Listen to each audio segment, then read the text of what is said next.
So without further ado, let's get into our first topic. Speaking of which, and let's talk about that I Know What You Did Last Summer trailer. So yesterday, as I was actually coming out of watching Sinners for the second time, I saw that they dropped a teaser to let everybody know that they're dropping the I Know What You Did Last Summer trailer today.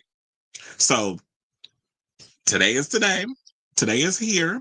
We're a couple of hours into today. And 9 something this morning, Eastern Standard Time. I think it was like 9 o'clock this morning because I sort of little. I think I watched the trailer 10 minutes after 9.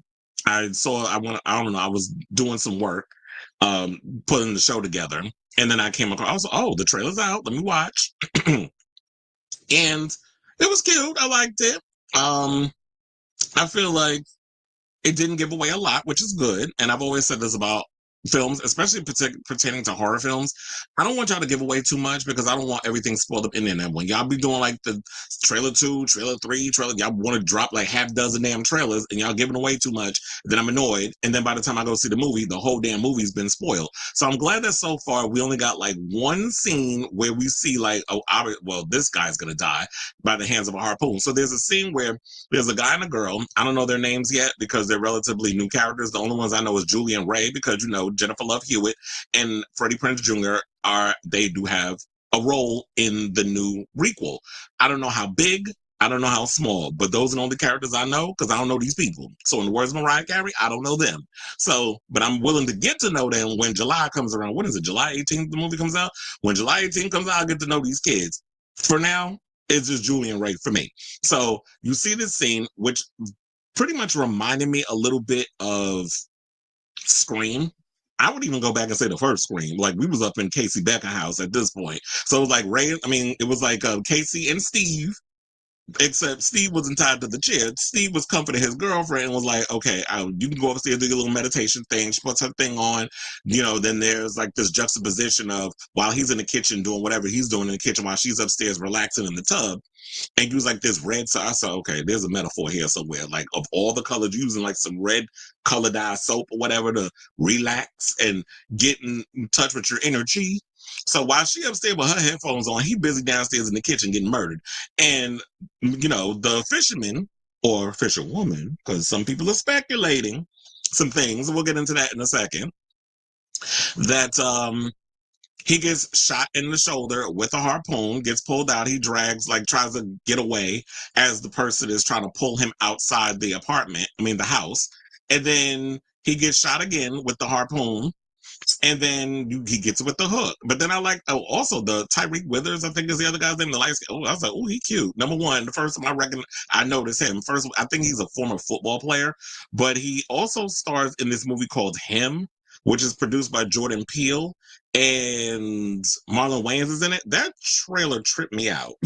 I'm like, what the hell is going on in this movie? But I'm intrigued, and I might go see it when it comes out in September. But back to this film, I did notice some callbacks. There was one sequence where I'm talking about the Tyreek Withers character. He goes and he's, I guess, in in a steam room, and then it says on the mirror or on the glass, "You're next." Once the steam kind of dissipates, and it was like, to me, that was a callback to the original movie where you see Julie is at college.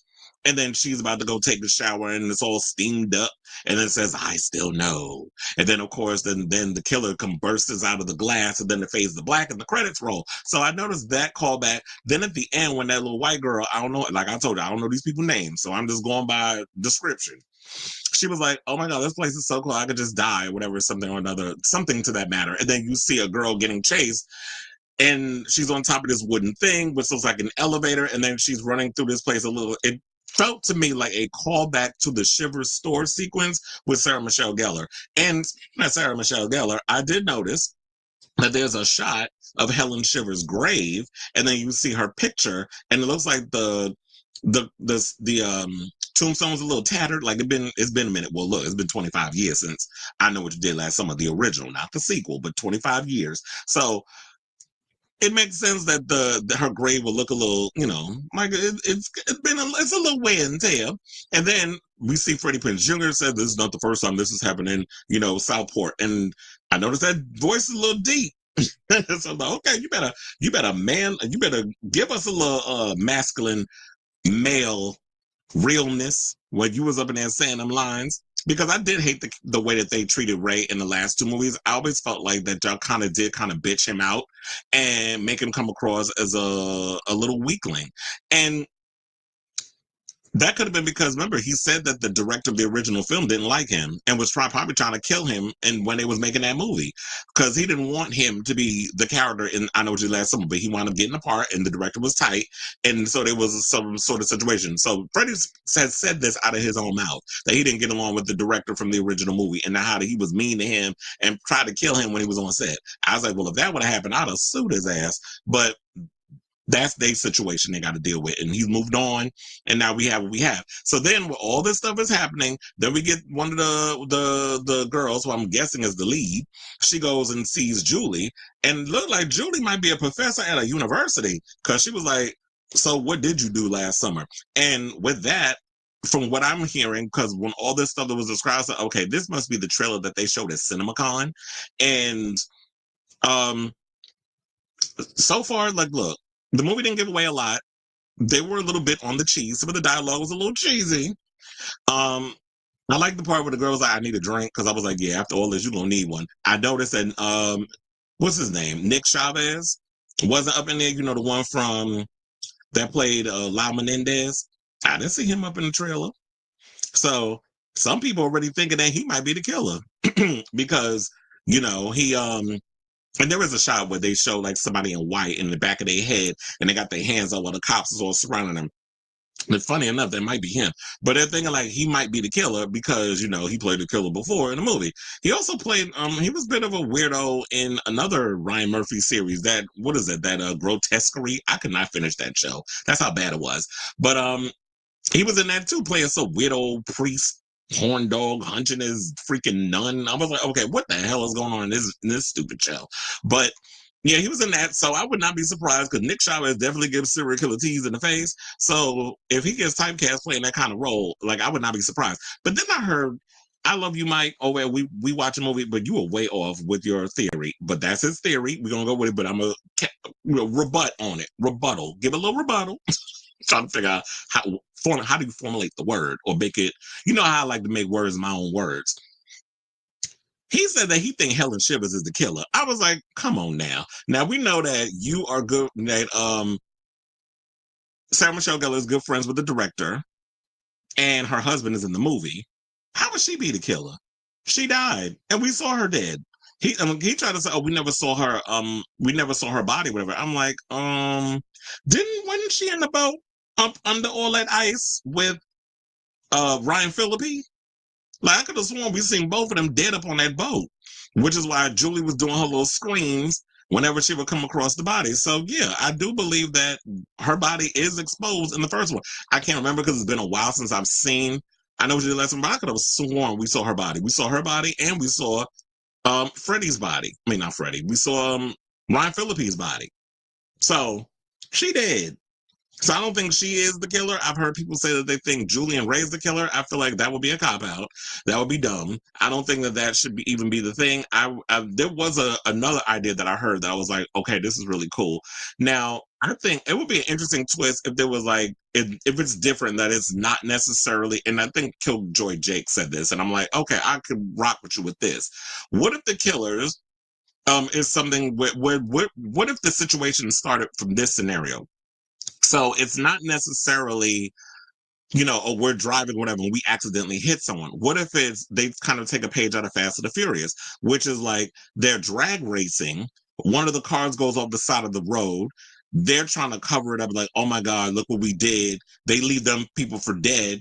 Some of them are dead. One actually survives. And then a year later, while they're secretly recovering, because they're not going to remember who everybody was up in that car. And I was like, oh, that would be a cool twist. So it's like, you don't remember everybody that was up in that damn car. Like, it could have been somebody on the side of the back seat that you wasn't paying attention to. You were just paying attention to the driver because the driver was trying to like push you out or whatever, or punk you or whatever. And guys and egos, and especially when it comes to driving, you can have somebody that's in the back seat, one of the survivors, be the killer. And a year later, I know what y'all did, and try to cover it up, and then go after them one by one, while he was spending a year secretly recovering from what had happened in the drag race accident. I was like, that would be an actually cool idea to come with this franchise, rather than just copy beat for beat because Quiet as It's Kept. And when you listen to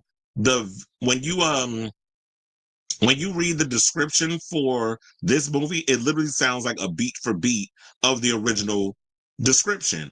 Except they just add, oh, they go seek out someone who survived the situation for them to come in and actually, you know, recover or just find out like how do they beat the killer or whatever and speak to someone who's actually been there and survived the situation. So that's what it felt like to me. Is that y'all literally just copy and paste and just add a little something at the end and try to make it seem like, oh, it was something original. So I hope that y'all not gonna fully Xerox copy what was already done, that y'all will actually give us something fun, different, a little twist, some interesting characters. And also we need blood and gore because Quiet as It's Kept, them last the first one Notre Dame last one really wasn't that violent. It really wasn't that a lot of kills and stuff up in there. I mean, the best scene we all know from the original movie was the Helen Shivers chase sequence. That was like the best scene in the whole movie.